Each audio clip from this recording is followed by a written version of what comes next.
사랑하는 여러분, 오늘 우리가 함께 나눌 이야기에 앞서 잠시 마음을 모으는 시간을 갖고 싶습니다. 이 이야기가 여러분의 마음에 깊은 울림을 주고 삶의 방향을 밝히는 등불이 되기를 소망합니다. 만약 이 메시지가 여러분에게 힘이 된다면 주변의 소중한 이들에게 공유해 주십시오. 말씀의 씨앗을 나누는 여러분의 손길 위에 하나님의 크신 은총이 함께하기를 기도합니다. 오늘 우리가 살아가는 세상은 어떻습니까? 수많은 목소리가 우리에게 끊임없이 속삭입니다. 남들처럼 살아라, 세상의 흐름을 거스르지 마라, 적당히 타협하며 사는 것이 지혜다 라고 말입니다. 이러한 세상의 압박 속에서 우리는 어떻게 흔들리지 않는 삶을 살아갈 수 있을까요? 어떻게 해야 세상의 파도에 휩쓸리지 않고 굳건한 믿음의 뿌리를 내릴 수 있을까요? 그 해답을 찾기 위해 우리는 오늘 시간의 강을 거슬러 올라가 약 2600년 전 한 위대한 인물의 삶을 들여다보려 합니다. 그의 이름은 바로 다니엘입니다. 구약 성경에 등장하는 이 인물의 삶은 웬만한 영화보다 더 극적이고 더 깊은 감동을 우리에게 선사합니다.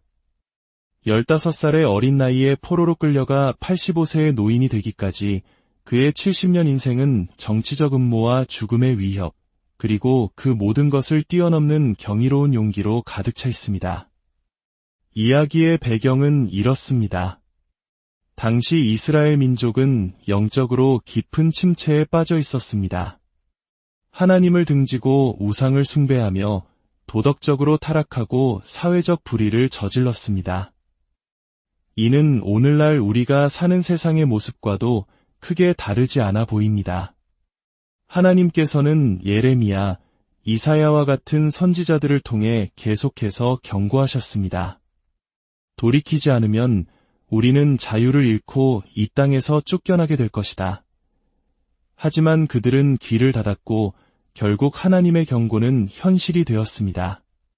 기원전 586년 당시 세계 최강대국이었던 바빌론 제국의 느부갓네살 왕이 이스라엘을 침공했습니다. 수도 예루살렘은 처참히 파괴되었고 백성 중 가장 똑똑하고 재능 있는 젊은이들을 포함한 수많은 이들이 전쟁포로가 되어 바빌론으로 끌려갔습니다. 이는 마치 우리 민족이 겪었던 일제강점기의 아픔을 떠올리게 합니다. 나라를 잃고 언어와 이름을 빼앗기고 낯선 땅에서 정체성을 지키기 위해 몸부림쳐야 했던 그 시절처럼 이스라엘 백성들은 70년이라는 긴 시간 동안 이국 땅에서 고통의 세월을 보내야 했습니다. 그 포로들 가운데 15살의 소년 다니엘이 있었습니다. 부모님과 생리별하고 다시는 고향 땅을 밟지 못한 채 이방 나라에 던져진 것입니다. 하지만 그의 삶은 절망으로 끝나지 않았습니다. 포로 소년으로 시작하여 85세에는 황제 다음 가는 제국의 최고 권력자가 되기까지 그의 인생은 그야말로 기적의 연속이었습니다. 그는 심지어 자신을 정복한 나라의 황제들을 하나님께로 인도하기까지 했습니다. 오늘 우리는 위대한 인물 다니엘이 겪었던 첫 번째 시련에 대해 이야기하고자 합니다. 성경 잠언 17장 3절은 이렇게 말합니다. 도가니는 은을, 풀무는 금을 연단하거니와 여호와는 마음을 연단하시느니라 그렇습니다. 하나님께서는 우리에게 크신 축복을 주시기 전에 반드시 우리의 마음을 시험하십니다. 마치 불이 금과 은의 순도를 시험하듯 주님께서는 우리의 마음을 들여다보십니다. 만약 당신이 하나님께 귀하게 쓰임받기를 원한다면 반드시 그분의 시험을 통과해야 합니다. 그분은 우리에게 권세와 축복, 그리고 영향력을 맡기시기 전에 우리가 그것을 감당할 준비가 되었는지 확인하기 원하십니다. 하나님께서는 무엇을 시험하실까요? 바로 우리의 인격입니다. 진실성, 겸손, 관대함, 충성심, 신실함과 같은 우리의 내면을 시험하십니다. 그리고 이 시험을 통과한 자에게 더 큰 영향력과 권세를 주시고 더 나아가 다른 이들에게는 알려주지 않는 깊은 통찰력과 지혜를 허락하십니다. 다니엘은 역사상 요한계시록을 쓴 사도 요한과 더불어 세상의 마지막에 대한 비밀을 하나님께 직접 들었던 유의한 인물입니다. 왜 하나님께서는 다니엘에게 그토록 놀라운 비밀을 보여주셨을까요? 그가 수많은 시험을 통과하여 하나님으로부터 신뢰를 얻었기 때문입니다. 하나님께서는 우리에게 성공을 맡기시기 전에 스트레스라는 시험을 먼저 주십니다. 다니엘은 그의 삶에서 수많은 시련을 겪었고 그때마다 시험을 통과하여 더 높은 자리로 나아갔습니다. 오늘 우리는 그 첫 번째 시험, 바로 사회적 압박이라는 시련에 대해 깊이 살펴볼 것입니다. 상사나 정부 혹은 주변 사람들이 우리가 옳지 않다고 생각하는 것을 강요할 때 우리는 어떻게 행동해야 할까요? 느부갓네살 왕은 포로로 잡아온 유대인 소년들 중 가장 똑똑하고 외모가 뛰어나며 재능 있는 아이들을 왕궁으로 불러들였습니다. 다니엘과 그의 세 친구도 그 중에 포함되었습니다. 왕은 그들에게 3년간의 특별 교육을 명령했습니다. 이것은 단순한 교육이 아니었습니다. 그들의 기억 속에서 이스라엘과 하나님을 지워버리고 바빌론의 문화와 종교를 주입하여 완전히 세뇌시키려는 동화 정책이었습니다. 우리 민족이 창씨개명을 강요당하며 민족의 정체성을 위협받았던 것처럼 왕은 그들의 모든 것을 바꾸려 했습니다. 그들은 새로운 언어, 새로운 문화, 새로운 습관을 배워야 했습니다. 심지어 새로운 이름까지 받았습니다. 그들의 히브리식 이름은 모두 하나님과 관련이 있었기 때문입니다. 하나님은 나의 재판관이시다라는 뜻의 다니엘은 바빌론의 신 벨이여 그의 생명을 보호하소서라는 뜻의 벨드사살로 바뀌었습니다. 그의 친구들 역시 바빌론의 이방신들의 이름으로 개명되었습니다.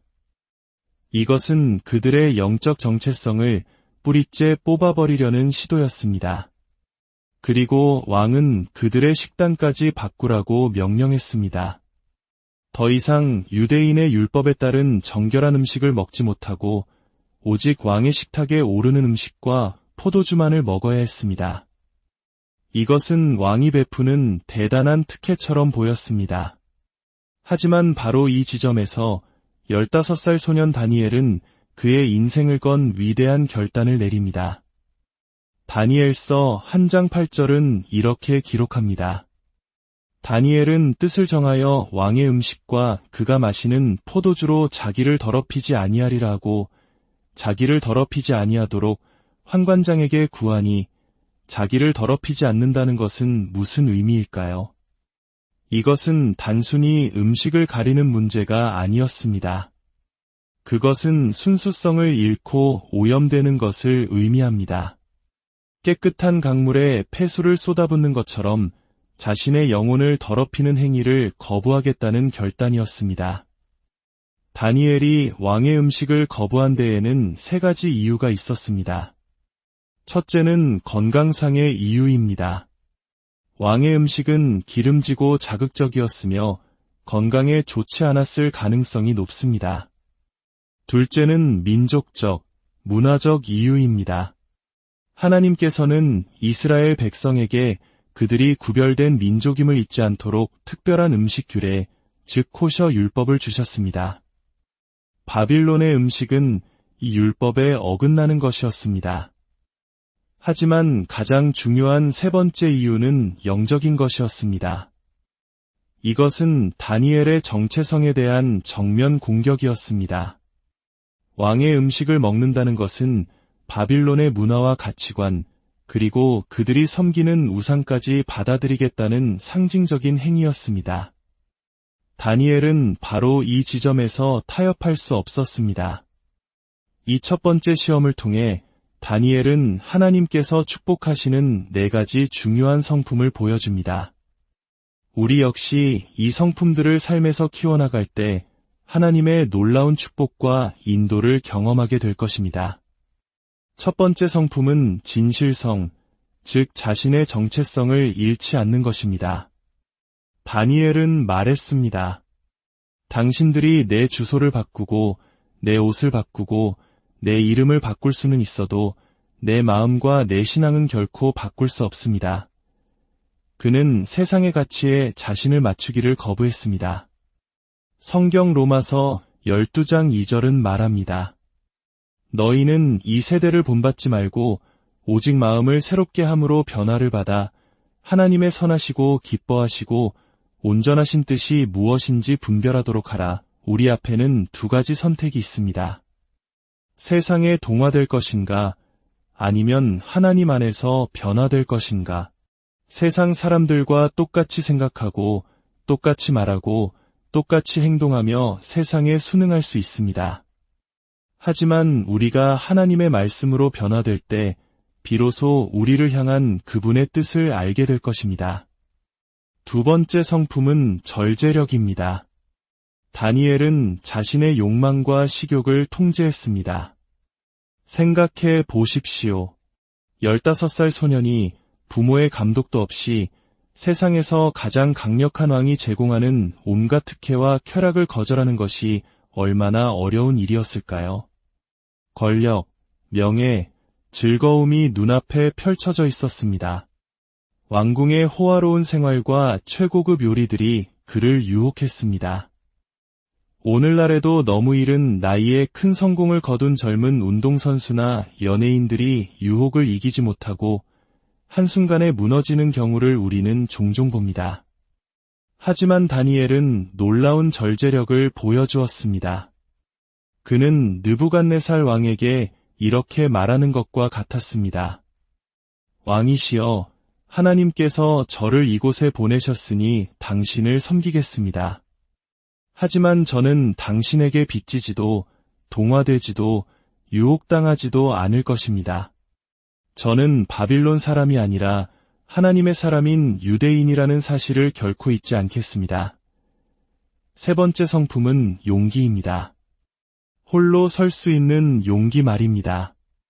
세상에서 가장 힘센 왕에게 왕의 음식은 저에게 맞지 않습니다. 라고 말하는 데에는 엄청난 용기가 필요했습니다. 이것은 왕에 대한 모욕으로 비칠 수도 있는 위험한 행동이었습니다. 분명 다른 유대인 소년들은 왕의 음식을 먹는 것에 아무런 문제를 느끼지 못했을 것입니다.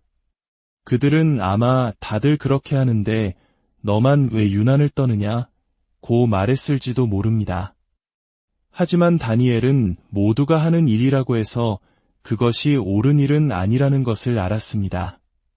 그는 다수가 틀릴 수 있다는 것을 알고 홀로 진리의 편에 서는 용기를 가졌습니다. 옳은 것은 언제나 옳으며 틀린 것은 아무리 많은 사람이 옳다고 주장해도 틀린 것일 뿐입니다. 진리의 기준은 다수결이 아니라 오직 하나님께 있습니다. 네 번째 성품은 겸손입니다. 다니엘의 겸손은 권위 있는 사람에게 재치 있게 자신의 의견을 전달하는 방식에서 드러납니다. 그는 자신의 신념 때문에 왕의 명령을 따를 수 없었지만 결코 무례하거나 공격적이지 않았습니다. 그는 왕이 임명한 환관장에게 가서 반항하거나 요구하지 않았습니다. 그는 정중하게 허락을 구했습니다. 저를 더럽히지 않도록 허락해 주십시오. 이것이 다니엘의 지혜였습니다. 환관장은 다니엘을 존중했지만 자신의 목숨이 위태로워질까 두려워했습니다. 만약 다니엘과 친구들이 왕의 음식을 먹지 않아 건강이 나빠 보인다면 그 책임은 고스란히 자신에게 돌아올 것이기 때문입니다. 그러자 다니엘은 포기하지 않고 그들의 감독관에게 가서 겸손하게 제안을 합니다. 열흘 동안 저희에게 채소와 물만 주어 시험해 보십시오. 그리고 열흘 후에 왕의 음식을 먹는 다른 소년들과 저희의 얼굴을 비교해 보시고 당신의 처분대로 하십시오. 그는 자신의 주장을 강요하지 않고 상대방에게 결정권을 넘겼습니다. 이것이 바로 지혜로운 겸손입니다. 감독관은 그의 제안을 받아들였고 열흘 후 다니엘과 세 친구의 얼굴은 왕의 음식을 먹은 다른 어떤 소년들보다 더 건강하고 윤택해 보였습니다. 결국 그는 자신의 신념을 지키면서도 모두가 만족하는 결과를 이끌어냈습니다. 3년의 교육기간이 끝났을 때 느부갓네살 왕은 모든 소년들을 직접 면담했습니다. 그리고 그 누구도 다니엘과 그의 세 친구만큼 왕을 감동시키지 못했습니다. 그들은 즉시 왕을 섬기는 중요한 직책으로 승진했습니다. 이것은 다니엘의 인생에서 첫 번째 승진이었습니다.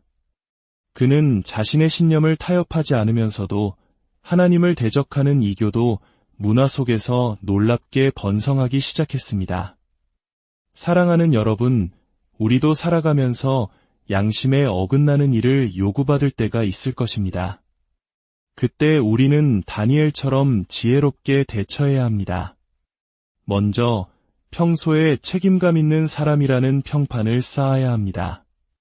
다니엘이 환관장의 존경을 받았던 것처럼 우리가 맡은 일에 최선을 다할 때 우리의 말에 힘이 실립니다. 둘째, 공격적이 아닌 겸손한 태도를 유지해야 합니다. 태도가 수용 여부를 결정합니다. 셋째, 속임수나 교활한 방법을 사용해서는 안 됩니다. 하나님은 정직하지 않음을 기뻐하지 않으십니다.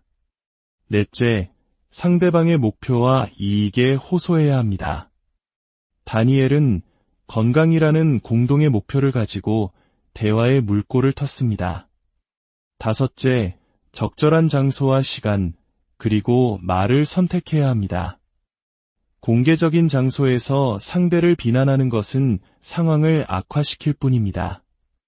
마지막으로, 만약 우리의 요청이 거절당하더라도 하나님을 신뢰해야 합니다. 하나님께서는 모든 것이 합력하여 선을 이루게 하시는 분이기 때문입니다. 15살의 어린 소년 다니엘은 어떻게 이런 놀라운 지혜와 용기, 그리고 절제력을 가질 수 있었을까요? 그 힘의 원천은 바로 하나님과의 깊은 관계에 있었습니다. 그는 하나님을 자신의 친구처럼 여기며 동행했습니다. 그의 삶에는 하나님의 임재가 있었고 그의 마음에는 하나님의 약속이 새겨져 있었으며 그의 영에는 하나님의 능력이 함께했습니다.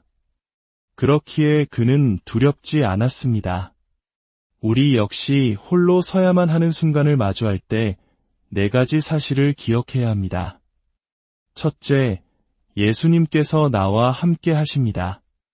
주님은 내가 너를 결코 버리지 아니하고 너를 떠나지 아니하리라 약속하셨습니다. 둘째, 성령님께서 내 안에 계십니다. 너희 안에 계신 이가 세상에 있는 자보다 크심이라는 말씀처럼 우리는 세상이 감당할 수 없는 능력을 소유한 자들입니다. 셋째, 나를 향한 하나님의 약속의 말씀이 있습니다. 성경에 기록된 수천 가지의 약속들이 어려움 속에서 우리의 방패가 되어줄 것입니다. 넷째, 나를 위해 기도하는 믿음의 공동체, 하나님의 가족이 내 주위에 있습니다. 이 자리에 함께한 청년들에게 그리고 다음 세대를 살아갈 모든 젊은이들에게 이 이야기를 들려주고 싶습니다. 몇 해 전 운동선수를 꿈꾸던 한 평범한 고등학생이 있었습니다.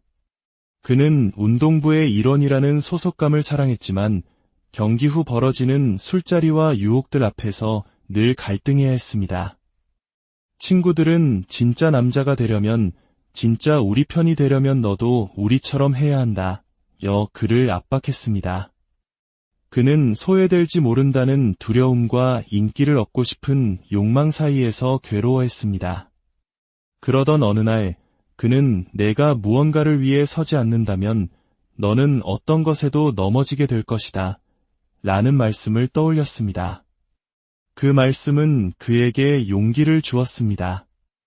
그는 순간의 쾌락과 인기를 위해 자신의 영혼과 미래를 망가뜨린 수많은 친구들의 모습을 보아왔습니다. 그는 깨달았습니다. 진정한 자유는 술이나 약물, 혹은 다른 사람의 인정에서 오는 것이 아니라 나를 사랑하시고 내 삶을 위한 선한 계획을 가지고 계신 그리스도를 온전히 신뢰하는 데서 온다는 것을. 그는 자신을 지지해주는 믿음의 친구들과 멘토들의 도움으로 그 모든 유혹을 이겨내고 자신의 신념을 굳건히 지켜낼 수 있었습니다. 오늘날 세상은 우리에게 끊임없이 타협하라고, 신념을 버리라고 유혹합니다. 인격이나 진실성보다는 성공과 인기가 더 중요하다고 속삭입니다. 하지만 하나님께서는 바로 지금 이 시대의 다니엘을 찾고 계십니다. 세상의 비난을 두려워하지 않고 타협되신 신념을, 수능 대신 변화를 선택하는 사람을 찾고 계십니다. 여러분의 과거가 어떠했는지는 중요하지 않습니다. 중요한 것은 지금 여러분의 발이 어느 방향을 향하고 있느냐는 것입니다. 여러분의 직장에서, 여러분의 가정에서, 여러분의 학교에서 이 시대의 다니엘이 될 용기가 있으십니까? 함께 기도하는 마음으로 스스로에게 다짐해 봅시다. 주님, 저도 다니엘처럼 살기 원합니다. 진실성과 겸손, 절제와 용기를 가진 사람이 되게 하소서. 세상의 인정보다 하나님의 축복을 더 사모하게 하시고 두려움 없이, 부끄러움 없이 주님 앞에 굳건히 서게 하소서. 다니엘의 이야기가 여러분의 마음에 조용하지만 흔들리지 않는 용기를 심어주기를 바랍니다. 그리하여 여러분 각자가 서 있는 그 자리에서 세상의 빛이 되고 하나님의 살아계심을 증거하는 통로가 되기를 소망합니다. 주님의 깊은 평안과 축복이 여러분 모두와 영원히